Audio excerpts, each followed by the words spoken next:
흔히 부부는 닮는다 그런 말이 있습니다. 부부는 닮는다는 말은 사실은 상당히 비과학적인 말입니다. 왜 비과학적인 말인가 하면 부부는 전혀 남인데 유전자가 섞여 있지 않은데 어떻게 유전자가 섞여 있지 않는데 오래 산다고 닮아갈 수 있겠어요? 그러니까 과학적으로 얘기한다면 과학적이지 않은 얘기입니다. 그런데 실제로 결혼해서 오래 산 사람들을 보면 닮아져 있습니다. 그게 외적인 모습일 수도 있고 성품일 수도 있고 인상일 수도 있고 그게 다 복합적일 수도 있어요. 부부는 닮습니다. 실제로 우리가 보면 여러 사람들이 섞여 있어도 저 사람의 배우자는 누구다 하는 것을 느낌적으로 알 때가 많습니다. 그러니까 닮는다라고 하는 거예요. 영국의 리버풀 대학이라는 곳에서 이 비과학을 과학적으로 연구해서 조사를 발표했습니다. 사람들이 왜 부부가 닮는가를 연구해 봤더니 얼굴을 찡그리면서 또 웃으면서 얼굴에 주름이 생기는데 부부는 같이 살면서 이런 것들이 닮아지게 된답니다. 그래서 얼굴에 주름이 비슷해지게 된대요. 그러다 보니까 인상이 비슷해지게 되고 같이 살면서 성품이라든지 여러 가지 요소들이 비슷해지게 된다는 거예요. 만약 그렇지 않다면 같이 평생을 살아가지 못하겠죠. 같이 살 때에는 그 닮아지는 요소들이 있다는 거예요. 그래서 느낌이 비슷해지게 된다. 그래서 닮아간다는 말은 상당히 과학적이고 근거 있는 말이다 라고 연구 결과를 발표했습니다. 또 일부의 과학자들은 그럼 부부는 같이 살아서 닮아지는 건가? 그렇지 않다는 거예요. 같이 살아서 닮아지는 것도 있지만 사실은 닮은 사람들을 찾는다고 하는 것입니다. 미국의 뉴욕타임즈의 보도에 의하면 부부는 닮아가는 게 아니라 애초에 닮은 사람을 만난다는 거예요. 자기 닮은 사람들을. 그거는 성품도 그렇지만 외적인 것도 자기 닮은 사람들이 왠지 끌린다는 겁니다. 그게 정말로 맞는가? 우리 한국의 EBS 교육방송에서 심리학자들이 실험을 했는데 여러 케이스를 봤는데 자기 얼굴과 다른 사람의 얼굴을 합성한 사진을 여러 사람 사이에 끼워놨는데 대부분의 사람들이 거의 다 자기 얼굴이 섞여 있는 사람들을 이성으로 찾는다는 거예요. 그 말은 자기 닮은 사람들을 좋아하게 된다라고 하는 것이죠. 정말로 오랜 세월 부부로 함께 살다 보면 성품도 닮아지기도 하고 취미도 닮아지기도 하고 심지어는 전혀 유전자가 같지 않은데도 닮게 된다라는 말은 근거가 있습니다. 늘 바라보고 살기 때문이 아닌가 하는 생각도 해보게 되죠. 오래전에 본 책 가운데 막스 비어봄이라는 사람이 쓴 행복한 위선자라는 책에 이런 내용이 있습니다. 로드 조지 헬이라고 하는 아주 포악한 성격을 가지고 얼굴이 험상궂은 사람이 있었는데 세상을 되는 대로 살던 사람인데 어느 날 우연히 너무 아름다운 성품을 가진 아름다운 여인을 만나게 됐습니다. 견딜 수 없어서 그 여인에게 청혼을 했어요. 당연히 거절했습니다. 저렇게 험악하게 생기고 성품이 무서운 그런 사람하고 살 수가 없다는 거죠. 도저히 이들 수가 없어서 고심하던 끝에 이 로드 조지 헬이라고 하는 사람이 가면을 씁니다. 가면을 쓰고 결혼을 해요. 그리고 너그러운 사람처럼 인자한 사람처럼 성품이 좋은 사람처럼 그 얼굴에 가면한 모습대로 살게 되죠.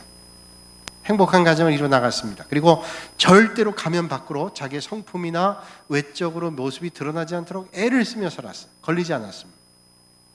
그렇게 살다가 이 남편의 정적이었던 한 사나이가 남편이 없을 때 이 가정에 와서 그 사랑하는 아내에게 그 남편의 과거를 얘기합니다. 저 사람이 지금 저렇게 인자한 가면을 쓰고 있지만 사실은 저런 사람이 아니고 얼마나 험악하게 생기고 얼마나 험악한 인생을 살고 있는 흉악한 사람인지 봅니다.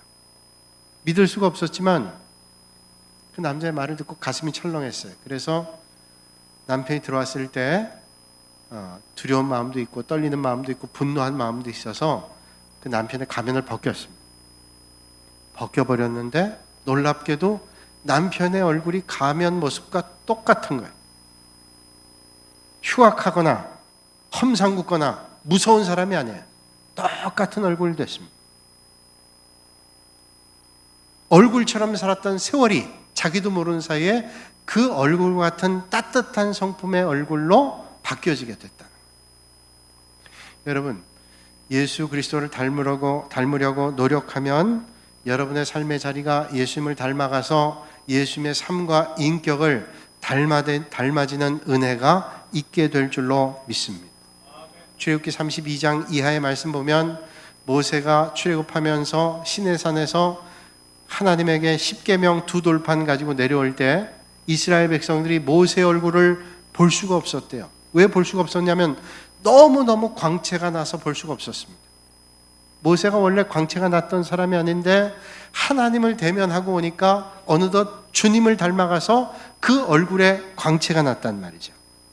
우리가 하나님을 가까이 하고 하나님과 함께하면 닮게 됩니다. 얼굴도 닮게 되고 성품도 닮게 되고 삶도 닮아지게 됩니다. 그래서 하나님을 닮은 하나님의 자녀가 돼요.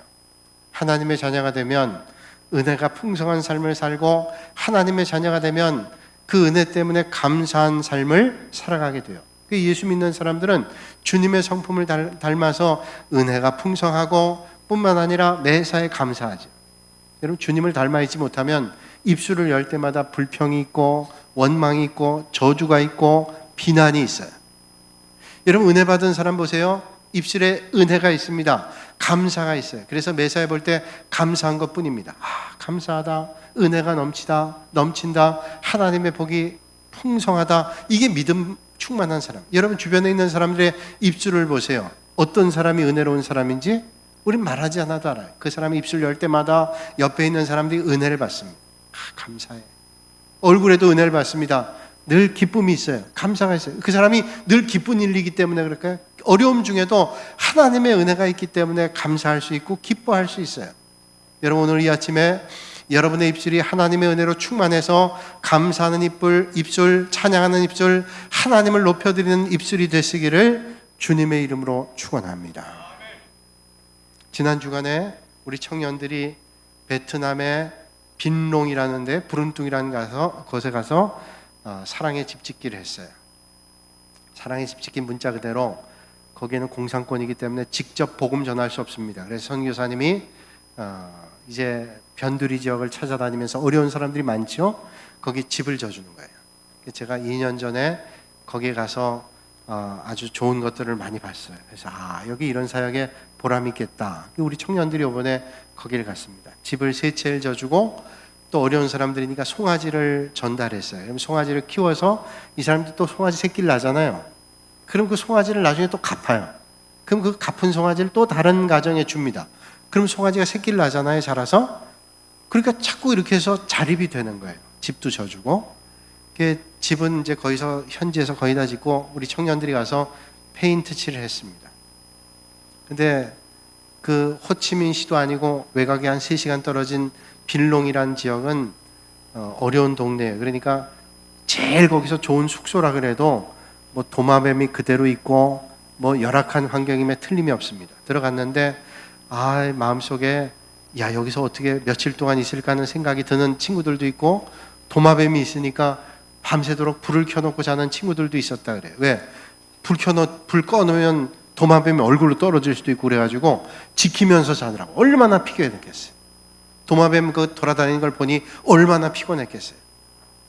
그런 마음이 들었는데 다음날 아침에 빈롱 지역에 가서 그 사역을 하는데 집집마다 보니까 큰 항아리가 있는 겁니다. 항아리가 있는데 보니까 거기 물을 받아놨어요. 어떤 물인가 하면 그 빗물을 받아놓은 거예요. 그 빗물을 가지고 생활용수로 쓰는 겁니다. 또 그 웅덩이 같은 데마다 있는 물에 오리들이 떠다니는데 그 물이 별로 깨끗하지가 못해요. 그러니까 생활 환경이 열악해요. 거기서 사역하다가 밤에 방에 들어오는데 너무너무 좋더라. 똑같은 환경 바뀌지 않았어요. 그런데 그 사람들의 모습을 보면서 감사를 느낀 거예요. 하나님의 은혜를 느낀 겁니다. 이건 믿음만이 고백할 수 있는 거죠. 오늘도 여러분 하나님 베풀어 주시는 은혜를 떠올리면서 오늘 여러분 삶의 자리에 베풀어 주시는 하나님의 은혜를 만나시기를 주님의 이름으로 축원합니다. 이게 믿음의 사람의 고백이에요. 옛말에 이런 말이 있습니다. 무는 말 있는데 차는 말도 있다. 무는 말은 뭐예요? 말인데 이 말이 물어요, 자꾸. 성미가 안 좋아서 무는 겁니다. 근데 그 무는 말들이 있는 곳에 차는 말도 있대요. 그러니까 이게 성질이 안 좋은 말들이 모여 있는 거예요. 무는 말만 있고 차는 말은 없냐? 무는 말이 있는 곳에 또 뒷발질하는 차는 말도 있대요. 그 우리 비슷한 말이 있죠? 유유상종이다. 똑같은 사람들이 몰려다닌다. 이런 의미의 말이 있어요. 나쁜 짓 하는 사람들 주변에는 나쁜 사람들이 많이 있기 마련이에요. 술 많이 먹는 술꾼들이 모이는 곳에는 술 먹는 사람들이 모입니다. 노름 좋아하는 사람들이 모이는 곳에는 노름꾼들이 모여 있게 돼요. 간혹 노름 안 좋아하고 술 안 먹는 사람들이 거기에 잘못 들어갈 때 있어요. 그런데 거기 들어가서 계속 있다고 하는 것은 자기도 모르는 사이에 그게 좋은 거예요. 술 먹는 거, 노름하는 거, 나쁜 일 하는 거, 이게 좋은 겁니다. 그러니까 거기 묻어있지, 안 좋으면 못 견디죠. 그런 성향이 있는 사람들이에요. 그리고 그런 성향이 없던 사람이 거기 있어도 자꾸만 거기 어울리게 되면 자기도 모르게 술 먹게 되고 자기도 모르게 노름하게 되고 나쁜 일을 하게 돼요. 그러면서도 감각이 무뎌지게 되는 겁니다. 가까이 있으면 영향을 받기 마련이에요. 남아공에 있는 키프로스라는 곳에 아주 유명한 앵무새가 있는데 이 앵무새가 125년을 살았대요. 앵무새가 도대체 그렇게 오래 살 수 있을까? 제가 한번 조사를 해봤더니 앵무새는 장수동물 가운데 하나인데 보통 50년에서 종류에 따라서 80년까지도 사는 종류가 있답니다. 그리고 세계적으로 오래 산 앵무새는 100년 넘는 앵무새도 있대요. 그러니까 사람보다 더 살기도 하고 비슷하게 사는 앵무새들이 많다는 거예요. 근데 이 앵무새가 그 키프로스에 있는 앵무새가 아주 유명한 앵무새인데 125년 살았잖아요. 장수하에서 유명하기도 하지만 이 앵무새가 한 열 몇 살 때 1918년에 그 말리부에 카리브해에 있는 사람에게 팔렸어요. 팔려가지고 살았는데 몇 년 지난 다음에 이 앵무새 별명이 어떤 별명이 붙었는가 하면 술주정꾼 앵무새가 됐어요. 왜 술주정꾼 앵무새가 되는가 하면 이 사간 주인이 술주정을 하는 거예요. 술 먹고 술주정하는 걸 앵무새가 다 보고 듣고 그대로 하는 겁니다. 얼마나 똑같이 하는데 여러분 앵무새 소리 들어보셨죠? 목소리도 똑같이 흉내를 내고 술 먹고 주정하는 거를 똑같이 흉내내는 거예요. 사람들이 그 술집 가서 웃는 겁니다. 야, 이거 주인 닮아가지고 술주정뱅이가 됐다고. 누굴 봐서 그러냐면 주인을 봐서. 근데 그 술주정뱅이 주인이 오래 못 살았어요. 앵무새는 오래 사는데 죽었단 말이에요. 술독 때문에 죽었는데 이 앵무새가 다른 곳에 입양이 됐습니다. 입양되고서 몇 년 지난 다음에 이 앵무새 별명이 바뀌었어요. 전도사 앵무새로. 왜 전도사 앵무새가 됐냐면 믿음 좋은 가정에 갔어요. 그래서 날마다 기도하고 찬양하고 예배드리고 복음 전하고 이런 걸 본 거예요. 그러니까 이 앵무새가 술주정꾼의 그 술주정꾼을 딱 끊어버리고 찬양하고 예배하고 기도하고 그 그대로 닮았어요. 여러분, 오늘 우리는 뭘 하느냐, 뭘 가까이 하느냐의 영향을 다 받게 돼 있어요. 틀림없어요. 나도 모르겠는 사이에 닮아져 있어요. 닮아가 있어요. 제가 예전에 노인대학을 할 때가 있었는데 서울에 그 노인대학 선생님들이 한 5, 60명 됐는데 그 선생님들에게 공과 공부를 가르칠 때 있었어요. 그때 폴 투니어의 노년의 심리학이라는 책을 가지고 가르쳤는데 그 노년의 심리학이라는 책에서 이런 케이스가 나와요. 아버지에게 너무 학대받고 아버지가 술주정뱅이고 아버지의 그 성품을 너무너무 저주했던 아들이 난 절대로 아버지처럼 안 살 거야 마음에 작심을 하고 결혼한 날부터 절대로 아버지처럼 안 산다고 각오했어요. 그런데 어느 날 부인하고 말다툼이 났는데 그 아내가 뭐라고 얘기하는가 하면 남편에게 당신은 어떻게 이렇게 아버지하고 똑같냐, 나는 절대로 아버지 안 닮을 거야 라고 그렇게 살았는데 그 아내가 하는 말이 당신은 아버지하고 똑같아. 그게 너무 충격됐어요. 그 폴 투니어가 얘기하는 거예요. 그건 정말로 힘든 일이다. 왜냐하면 유전자도 닮았지요, 그게 부지부식간에 보는 거예요. 그러니까 그 고리를 끊는 건 뭐 어떻게 해야 될까요? 나는 그렇게 살았지만 자식들은 절대로 그렇게 살면 안 돼. 나는 이렇게 형편없는 인생을 살았지만 너는 그렇게 살면 안 돼. 이게 안 된다는 거예요. 어떻게 바꿀 수 있어요? 그 순간부터 그 부모가 그런 삶을 살면 안 돼요. 잘못한 것들을 완전히 버리고, 그럼 그 다음에 그 자식이 올바른 길을 걸어갈 수 있어요. 부지부식간에 보고 배우니까. 가까이 하는 것에 우리는 영향을 받기 때문에 그렇다는 거예요. 오늘 본문 말씀이 우리에게 주시는 메시지는 이겁니다. 여러분들이 세상을 가까이 하겠습니까? 아니면 하나님을 가까이 하겠습니까? 그러면서 결론 뭐냐? 하나님을 가까이 해야 된다. 세상을 가까이 하면 안 된다는 거예요. 왜냐하면 우리가 세상을 가까이 하다 보면 나도 모르는 사이에 세상에 영향을 받기 때문에 세상에 살지만 하나님을 가까이 하며 살아야 된다는 말씀이에요. 여러분들이 가까이 하는 건 뭐예요? 가까이 하는 건 좋아하는 겁니다. 좋아하면 자기도 모르는 사이에 가까이 해요. 여러분, 사람들 가까이 하는 사람이 어떤 사람이에요? 저 사람이 참 좋기 때문에 가까이 하는 거예요. 싫은 사람은 가까이 안 해요. 그래서 친구를 보면 자기를 안다는 말이 그겁니다. 왜 친구를 보면 자기를 알아요? 그 친구와 좋지 않으면 가까이 할 수 없어요. 그런데 좋은 거예요. 그러니까 술꾼은 술꾼 친구가 좋고 노름꾼은 노름 친구가 좋은 겁니다. 그게 나는 안 그런지 저 사람은 그렇다. 절대로 그렇지 않아요. 그러니까 좋은 걸 가까이 하는 거예요. 그런데 여러분, 우리가 믿음 생활하면서 뭘 가까이 해야 돼요? 세상을 가까이 하다 보면 믿음도 잃어버리고 영성도 잃어버리고 하나님도 잃어버리게 된다는 거예요. 왜? 가까이 하는 걸 닮아가기 때문에 우리는 어떤 걸 가까이 하는 게 참 중요하다. 홍콩에 이가성이라는 사람이 있습니다. 이가성. 이 사람은 그 세탁소부터 시작했는데 자수성가를 했어요. 그래서 세계 10대 재벌 들은 사람. 약 자기 자산이 30조가 된다 그럽니다. 근데 이 사람이 참 훌륭해요. 홍콩에서 제일 부자이기도 하지만 그래서가 아니라 검소합니다. 뭐 부자라 그래서 거들먹거리지도 않고, 부자라 그래서 뭐 아주 고급만 좋아하지도 않고 검소하게 삽니다. 옷 입는 것도 검소하고, 비행기를 타도 뭐 퍼스트 클래스 타는 거 아니에요. 그냥 이코노미 클래스 타고. 사람들이 좀 너무하다 할 정도로 그렇게 검소해요. 사람들이 존경하죠. 근데 자기에게 이렇게 검소하면서도 베푸는 데 인색하지 않아요. 그래서 다음 세대를 위해서 1년에 장학금만 3천억씩 내는, 굳이 하는 겁니다. 3천억. 엄청난 돈이죠. 여러분, 아무리 부자라도 돈 1억이 이게 아쉽지 않겠어요? 여러분, 돈 많은 사람 돈 더 좋아하잖아요. 쉽지 않은 거예요. 3천억씩. 그렇게 했죠. 그래서 많은 사람들이 존경하는 사람이었어요. 이 사람에게 운전기사가 있는데 30년 동안 꾸준히 운전하고 은퇴했어요. 퇴직금이고 뭐 여러 가지를 줬어요. 마지막 은퇴하는 날 이분이 그동안 성실하게 했기 때문에 모든 걸 다 계산하고 보너스로 200만 위안을 더 줬습니다. 200만 위안. 봉투에 넣어서 그동안 참 수고 많았습니다. 고맙습니다. 200만 위안이면 지금 우리나라 돈으로 얘기한다면 3억 5천만 원쯤 될 거예요. 지금 환율로. 3억 5천을 그냥 선물로 줬단 말이에요. 근데 참 이 기사도 대단한 게 거절을 했습니다.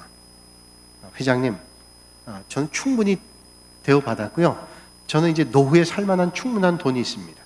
거절했어요. 내가 아주 이 센세이션이에요. 어떻게 여러분 돈이 얼마나 많길래 3억 5천 되는 걸 거절해요? 그래서 당신이 받는 월급 가지고는 그렇게 여유 있지 않을 텐데 그랬더니 자기가 모아놓은 돈이 2천만 위안이 있대. 2천만 위안은 35억가량이 있다는 겁니다. 깜짝 놀랐어요. 사람들이 물었습니다. 아니, 당신 기사 월급을 모아봐야 평생 모아도 35억이 안 되는데 어떻게 35억이 있냐 그랬더니 이 기사가 이야기하는 겁니다. 제가 회장님 차를 운전하면서 원하지 않아도 회장님이 통화하는 걸 듣게 되잖아요. 그 회장님 통화할 때 어디에 투자하고 뭐 이런 것들을 듣다 보니까 정보가 생겨야 되고, 회장님이 한 대로 투자한 거예요. 많은 돈은 아니라도 그저 월급 있는 거 가지고 쓰고 모아놓은 것들을 가지고 투자한 게 이게 큰 재산이 된 거예요. 깨닫게 돼요. 회장님의 그 모습들을 보면서 거기를 따라갔더니 이 사람도 노후에 충분히 살아갈 수 있는 넉넉한 여유의 삶이 됐다는. 여러분, 그런 말이죠. 파리를 따라다니면 변소신세를 면하지 못하고 벌꿀을 쫓아다니면 꽃밭을 논인다. 여러분, 뭘 쫓아다니겠어요? 어디를 따라다니겠어요? 우리가 세상 따라다니고 우리가 헛된 걸 따라다니다가 헛된 인생을 살겠어요? 아니라 영원하신 하나님을 가까이 하고 하나님을 바라봐 영원한 하나님 나라를 소망할 수 있는 여러분들이 되시기를 주님의 이름으로 축원합니다. 그럼 어떻게 해야 될까요? 어떻게 해야 우리는 하나님을 가까이 할까요? 오늘 본문 4절에 아주 중요한 말씀을 주고 계시죠. 가늠한 여인들아, 세상과 벗된 것이 하나님과 원수됨을 알지 못하느냐? 그런즉 누구든지 세상과 벗이 되고자 하는 자는 스스로 하나님과 원수되는 것이니라. 자, 말씀해요. 세상과 벗되려고 하냐? 그는 하나님과 원수된다.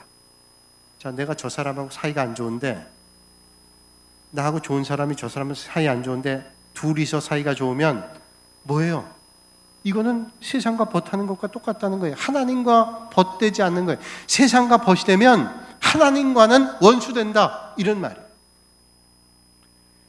쉽게 예를 든다면 결혼한 사람이 자기 배우자를 좋아하지 않고 다른 사람을 더 좋아하게 된다면 그 배우자가 마음이 어떻겠어요?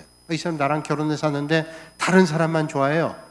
절대로 행복할 수 없고 그 가정이 온전할 수 없어요. 부모가 자식을 낳는데 자기 자식을 사랑하지 않고 다른 자식을 더 좋아하게 된다면, 진심으로 좋아하게 된다면 그 자식이 행복하겠어요? 절대로 행복할 수가 없어요. 아마 겉으로 남의 자식이니까 더 돌봐주고 이럴 수 있지만 진심으로 그렇다면 행복할 수 없어요. 그건 절대로 올바른 가정이 아닙니다. 하나님께서 마찬가지로 말씀하는 거예요. 하나님과의 관계도 가늠한 너희들아, 세상과 벗된 것이 하나님과 원수됨을 알지 못하냐? 너희들이 하나님의 백성이라 그러면서 하나님과 벗되기보다 세상과 벗된 게 더 즐겁고 세상에 나가는 게 더 즐겁고, 그렇다면 그 하나님과 원수되는 거지. 여러분들이 믿음 생활하면서 하나님 앞에 예배드리고 주님 찬양하고 주님 높여드리는 게 기쁘지 않고 세상에 나가서 세상에 노래 부르고 세상에 마음껏 즐기는 게 더 기쁘다면 여러분 믿음 생활이 얼마나 힘들겠어요? 구원받기 위해서 가까스로 하는 믿음 생활이라면 그 얼마나 힘들겠어요? 그 힘든 거예요. 소위 우리는 부부를 무촌이라 그럽니다. 무촌. 부모와 자식을 일촌, 자식들 형제가는 이촌, 그 다음 작은아버지, 큰아버지 삼촌, 또 그 자식들을 형제들은 사촌, 그렇게 나가잖아요. 근데 부부는 무촌이래요. 또 어떤 분이 얘기해요. 그러니까 갈라서면 남이라고. 그 갈라설 준비하는 거죠. 여러분, 그 무촌이라는 말은 의도가 갈라서면 남이라는 의도보다는 이 무촌이라는 의미는 이거예요. 이 사람과 나 사이는 절대로 틈이 없다, 이거예요. 무촌, 네가 나고 내가 너고, 이게 무촌 아니에요. 이게 부부잖아요. 부부 사이에 만약에 뭔가 들어가면 절대로 부부간의 사이는 행복할 수 없어요. 관계가 온전할 수 없습니다. 부부간에 여러분 어떤 거래도 들어오면 이 관계가 온전하지 않아요. 돈이 들어와서 돈이 상대방보다 더 좋다, 그 부부관계는 벌써 끝난 거예요. 부모가 부부간의 관계에 들어오면 아무리 효자라도 그건 정말로 올바로 사는 거 아니죠. 그 부모가 들어와서 딱 끊어버리면 그 부부관계가 온전하겠어요? 절대로 온전할 수 없어요. 어느 것도 부부 사이엔 들어오면 안 된다. 그래서 무촌이라는 말이에요. 무촌. 요즘에 뉴스를 틀면 별로 달갑지 않은 뉴스들이 많잖아요. 전 도지사가 성폭행 문제를 가지고 연일 보도하는데 볼 때마다 눈살이 찌푸러지잖아요. 요즘 뉴스가 뭐예요? 수행비서가 부부 침실에 들어왔네, 아니면 문 밖에 있었네, 그런 얘기. 그건 뭐예요? 거기까지 들어왔다면 그건 틈이 있는 거 아니에요? 또 사람들이 마누라 비서라 그랬다, 그 틈이 있는 거 아니에요? 그 문제가 생길 가능성이 있는 거예요.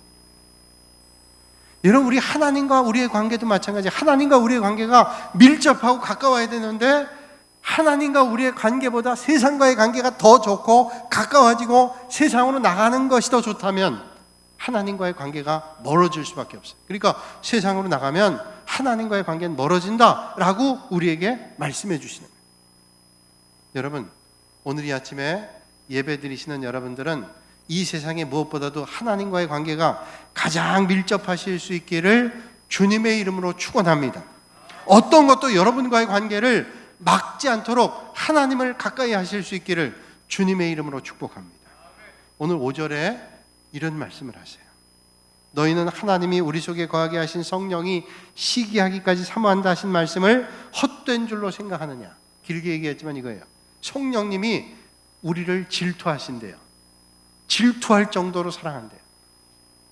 여러분, 사랑하지 않는 사람은 질투하잖아요. 어떤 여자가 어떤 남자를 사랑한다고 질투하나요? 질투 안 해요. 누가 누구를 사랑한다고 질투하나? 좋아한다고 누구에게 선물한다고 질투하잖아요.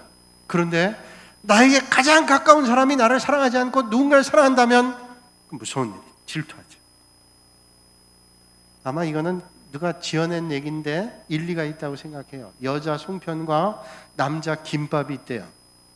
여자 송편, 남자 김밥이 연애를 하는데 둘이 길을 가다가 어느 날 지나가는 여자 인절미를 봤어요. 남자 김밥이 그 인절미를 위아래로 이렇게 힐끗 훑어보더니 자기 속말을 겉으로 내뱉은 거예요. 자기도 모르게. 아유, 이쁘네. 그러니 여자 송편이 얼마나 화가 났겠어요. 여자 송편이 그런 얘기를 하더랍니다. 쟤 다 화장빨이야. 저 인절미 털어봐라. 아무것도 없어. 그게 화장빨이라는 거예요. 그 뭐 질투. 여러분, 성령 하나님께서 우리를 질투하신다고 얘기할 정도는 그건 뭐예요? 하나님께서 하나님 아닌 걸 사랑하면 질투하신다. 질투하실 정도로 사랑하신다. 그러니까 적당히 사랑하는 게 아니라 가장 우리를 사랑하시기 때문에 질투하신다. 여러분, 우리가 관계없는 사람 누군가 사랑해도 상관이 없어요. 근데 하나님은 우리를 그토록 그렇게 중요하게 생각하기 때문에 우리를 다 사랑받기를 원하시는 거예요. 우리에게. 그게 사랑하는 거예요. 우리가 하나님보다 물질을 사랑하고 하나님보다 명예를 사랑하고 권력 사랑하고 세상을 사랑하면 하나님 질투하세요. 우리를 사랑하시니까 내가 너를 사랑하는데 너도 나를 사랑해야지. 그리고 주님이 질투하신다. 그 질투에 눈이 멀어서 하나님이 우리를 사랑하셨고 그 사랑 때문에 십자가에 달려 죽으시기까지 우리를 사랑하셨어요. 여러분, 오늘 이 아침에 여러분 누군가를 위해 죽을 수 있어요? 여러분들이 지금 누군가를 위해 죽을 수 있는 존재다. 자식일 거예요. 누군가를 위해 죽어준다. 만약에 그럴 수 있다면 자식일 거예요. 또 어떤 분은 배우자를 위해서 그럴 거예요. 어떤 분들은 내가 부모님 위해서 죽어줄 수 있겠다. 그 이상 누굴까요? 출애굽기 20장 4절로 6절에 하나님은 질투하는 하나님이라고 이렇게 말씀합니다. 너를 위하여 새긴 우상을 만들지 말고 또 위로 하늘에 있는 것이나 아래로 땅에 있는 것이나 땅 아래 물속에 있는 것에 어떤 형상도 만들지 말래. 그러면서 그들에게 절하지 말며 섬기지 말라. 내 하나님 여호와는 질투하는 하나님인즉. 그런 우상을 만들지 말고 형상을 만들지 말고 절하지 마라. 하나님은 질투하는 하나님이다. 말씀하시는 거예요. 그러면서 만약에 그런 것들을 사랑하는 자에게 뭐라고 해요? 3, 4대까지 저주하시고 그리고 하나님을 사랑하는 자에게는 자손 1000대까지 축복해 주신다고 그 다음에 말씀해 주고 있어요. 여러분, 오늘도 여러분 하나님을 사랑하시고 하나님을 가까이 하셔서 자손 1000대까지 복을 받으시는 그런 믿음의 가문 되시기를 주님의 이름으로 축원합니다. 여러분, 누군가를 정말로 사랑해 보셨어요? 누군가를 너무너무 사랑한지 해가지고 보고 싶고 또 보고 싶고 아침에 봤는데 저녁에 또 보고 싶고 그런 경험이 있잖아요. 너무너무 보고 싶어가지고 그냥 사는 게 낫겠다. 그래서 결혼하는 거 아니에요. 그런데 그렇게 사랑한다면 문제가 없는데 나는 사랑하는데 상대방이 사랑하지 않아요. 나는 저쪽에 마음을 주고 사랑하는데 그 사람은 다른 사람을 사랑해요. 밉죠. 화가 납니다. 어떻게 하겠어요? 그럼 딱 끊어버려야 되는데 마음의 감정을 끊을 수가 없어요. 저 사람은 날 사랑하지 않지만 나는 저 사람을 사랑하기 때문에 계속 애를 끌으면서 사랑합니다. 그냥 끊어버리고 싶은데 끊을 수 없는 사랑, 포기할 수 없는 사랑, 이 사랑. 오늘 성령님이 우리를 사랑하는 게 그거예요. 나는 그토록 너희를 사랑하는데 넌 지금 뭘 사랑하냐? 물질 사랑하고 권세를 사랑하고 다른 뭔가를 사랑하고 있다면 주님이 그냥 버려버리면 되는데 버릴 수 없다는 거예요. 우리를 포기할 수 없는 그런 사랑을 우리에게 가지고 계시기 때문에 아마 안타까우실 거예요. 우리가 세상 사랑할 때도 성령님께서 우리 안에 계시잖아요. 그래서 믿는 사람들은 내 안에 성령님이 있기 때문에 성령님을 떠나거나 기쁘지 않는 일을 하면 갈등이 있어요. 고민이 있어요. 마음속에 염려가 있습니다. 마음이 불편해요. 왜? 성령님이 기뻐하신 일을 하지 않으면 마음이 불편할 수밖에 없죠. 요거 하나님 기뻐하시지 않는데 라고 하는 게 있는데 어떻게 성령님이 계신데 그걸 아무런 거리낌이 없이 할 수 있겠어요? 불편합니다. 그 마음에 성령님이 없고 믿음이 없는 사람은 못된 일에도 거리낌 없어요. 잘못된 일 하고도 회개도 없어요. 느낌도 없습니다. 그런데 마음에 성령님이 있는 사람은 마음에 가책이 있어요. 불안해요. 이거 하면 안 되는데 하게 되면 염려가 오는 겁니다. 성령님이 계시니까. 그래서 믿는 사람들이 갈등할 때가 있어요. 왜 갈등해요? 어떻게 하면 하나님의 뜻대로 살까를 늘 고민하면서 그러지 못하기 때문에 갈등하는 거예요. 그런데도 하나님을 외면하고 성령님의 부르심을 자꾸 외면하면 우리를 사랑하시기 때문에 그 주님의 사랑 때문에 우리를 어떤 때는 치시기도 해요. 올바른 길 가라고 칩니다. 어떤 때는 병을 주기도 합니다. 어떤 때는 그 가정을 망가뜨리기도 할 때 있어요. 망가뜨린다는 말이 너무 심할 수 있지만 우리에게 아픔을 줄 때도 있어요. 그 고통을 겪고 우리로 하여금 주님 앞에 가도록 하나님이 하시는 그런 방법일 수도 있다는 거예요. 어떤 때는 일터를 잘 안 되게 할 때도 있어요. 전부 다는 아니지만 하나님의 사랑이 그럴 때가 있다는 거예요. 성경은 말씀합니다. 로마서 8장 13절에 너희가 육신대로 살면 반드시 죽을 것이로되 영으로서 몸의 행실을 죽이면 살리니 육신대로 살면 죽지만 영으로 살면 산다. 그러니까 하나님께서 우리를 사랑하셔서 어떤 때는 그런 방편을 통해서 주님께로 오는 방법도 있다는 거예요. 만약에 여러분 누군가를 사랑하다가 외면당한다고 나는 그냥 그는 깊은 사랑이 아닐 거예요. 외면해도 그 사랑을 끊을 수 없는 거. 그 주님의 사랑. 그래서 사랑은 포기하잖아요. 여러분 사랑하는 자식이 만약에 곁길로 갈 때 혼내기도 하고 때리기도 하고 나무라기도 하지만 포기하지 않잖아요. 포기할 수 없어요. 끝까지. 성령님이 하나님이 우리를 그토록 사랑하시니.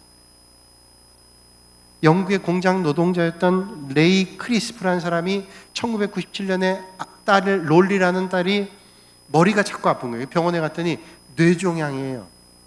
이게 뇌종양 아주 심해진 거예요. 의사 선생님 말씀하기를 치료가 어렵겠습니다 라고 얘기하는 거예요. 그러나 의사 선생님은 치료가 어렵다 그래도 부모가 자식을 포기할 수 있어요? 그래서 이 공장 노동자가 낮에 일을 그만두고 야간 근무를 하면서 낮엔 도서관 다니면서 열심히 자료를 받습니다. 그래서 이 뇌종양 이런 걸 치료하는 방법이 없을까? 자기의 지식이 부족하지만 열심히 책을 봤어요. 그래서 미국의 의사인 캐리라는 의사가 이런 케이스를 5,000번 이상 수술한 것을 찾아냈어요. 그래서 그 의사에게 편지 보냈습니다. 엑스레이 사진을 보내면서 우리 딸아이가 이런 병인데 치료하실 수 있습니까? 이 캐리라는 미국의 의사가 감동받았어요. 어떻게 이렇게 공장 노동자로 이거에 대해서 잘 모르는데 열심히 공부해가지고 자기를 발견하게 되고 감동받아서 언제라도 오라고 치료해줬어요. 수술했습니다. 불가능할 줄 알았던 그 아이가 회생했어요. 건강하게 살아요. 이게 소문 나가지고 영국의 BBC 방송에 이 사람이 이제 초대가 돼서 강연을 했습니다. 그 강연의 제목이 아빠를 믿어다오. 나는 의사다. 아빠가 의사 아니죠. 그런데 그 딸을 위해서 포기하지 않고 그 아이를 고쳐낼 수 있었다. 여러분, 주님을 사랑하면 우리도 포기하지 않는 거예요. 여러분 주님을 사랑한다면서 여러분들이 하나님 맡겨주신 일들을 포기하겠어요? 내가 주님을 사랑합니다 라고 노래하면서 주님께서 맡겨주신 일을 마음대로 하겠어요? 내가 주님을 사랑한다면서 세상에서 월급 받고 하는 일은 애를 쓰고 하면서 주님의 일은 그 월급 받는 거 아니니까 마음대로 하지. 이게 주님을 사랑하는 걸까요? 천만에 저는 아니라고 생각해요. 정말로 주님 사랑한다면 온 마음을 다하잖아요. 영국의 멜빌 콕스라고 하는 사람은 서아프리카의 라이베리아라는 지역으로 선교 갔습니다. 그때 1833년도인데 그때 아프리카로 가면 다 죽는다고 생각했어요. 식인종들이 있으니. 그리고 이미 갔던 사람 많이 죽었어요. 말렸습니다. 왜 하필이면 아프리카 갑니까? 좀 낮은 다음에 가지. 하나님이 보내시면 가야죠. 가요. 영국의 웨슬리안 칼리지라고 감리교 학교입니다. 거기서 마지막 강연을 했어요. 난 선교지로 갑니다. 서아프리카로. 그때 선교에 대한 빈정거린 태도를 가지고 있는 학생이 물었어요. 선교사님, 거기 가려면 관이라도 짜놓고 가셔야죠. 죽을 게 뻔한데 왜 그런 데를 갑니까? 그런 투로 얘기하는 거예요.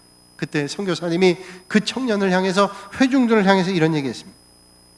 제가 죽게 되면 묘비명을 이렇게 써주세요. 1000명이 쓰러진다 하더라도 좋습니다. 아프리카가 하나님께로 돌아올 수만 있다면 저는 죽음이 두렵지 않습니다. 이 선교를 절대로 포기하지 않겠습니다. 이분이 라이베리아로 가서 5개월 만에 죽었어요. 그리고 묘비병에 똑같은 말이 써 있습니다. 1000명이 쓰러져도 좋습니다. 아프리카가 하나님께로 돌아올 수 있다면 저는 죽음이 두렵지 않습니다. 이 선교를 절대로 포기하지 않습니다. 저는 그 선교사 얘기를 들으면서 이런 생각했어요. 그 선교사는 분명히 하나님 앞에 갔을 거고 하나님께서 그 선교사를 끌어안으면서 물을 거예요. 너 얼마나 많은 사람들을 전도했냐? 이렇게 묻지 않을 거예요. 너 얼마나 오랫동안 라이베리아에 선교했냐? 이것도 묻지 않을 거예요. 네가 얼마나 많은 업적을 선교지에서 남겼냐? 이것도 묻지 않을 거예요. 아마도 이 멜빌 선교사에게 하나님께서 끌어안으면서 이렇게 말씀하실 거예요. 얼마나 네가 나를 사랑했는지, 얼마나 나를 뜨겁게 사랑했는지 난 알아. 얼마나 나를 사랑했는지 주님 아실 거예요. 얼마나 나를 가까이 했는지. 여러분, 세상과 벗하는 게 좋으면 하나님과 원수가 돼요. 세상과 벗하지 않고 하나님과 가까이 하시는, 하나님과 벗이 되시는 여러분들이 되시기를 주님의 이름으로 축원합니다. 1967년도 8월에 충남의 구부라고 하는 곳에 구부광산에서 매몰 사건이 일어나서 그 광산에 있는 사람이 죽었는데 딱 한 사람 살았어요. 양천성이라는 사람이 살았습니다. 어떻게 살았나? 16일 동안 매몰돼 있다가 살아났어요. 16일 동안 매몰됐다 살아난 게 세계 최초랍니다. 어떻게 살았냐? 먹을 게 하나도 없었어요. 물도 없었어요. 근데 물도 없었지만 그 벽에 있는 그 습기들을 빨아먹으면서 견뎠어요. 기자들 물었어요. 어떻게 살았어요? 그 매몰됐지만 거기 속에 있던 전화선이, 유선이 연결된 거예요. 그때 뭐 휴대폰이 있어도 개통이 됐겠어요? 안 되잖아요. 그 유선이, 돌려서 통하는 유선이 연결돼가지고 밖에 있는 사람이랑 통화됐어요. 매몰됐지만 살아있는 거 알았어요. 가족들하고 통화했어요. 당신 꼭 살아남아야 돼. 연결이 됐어요.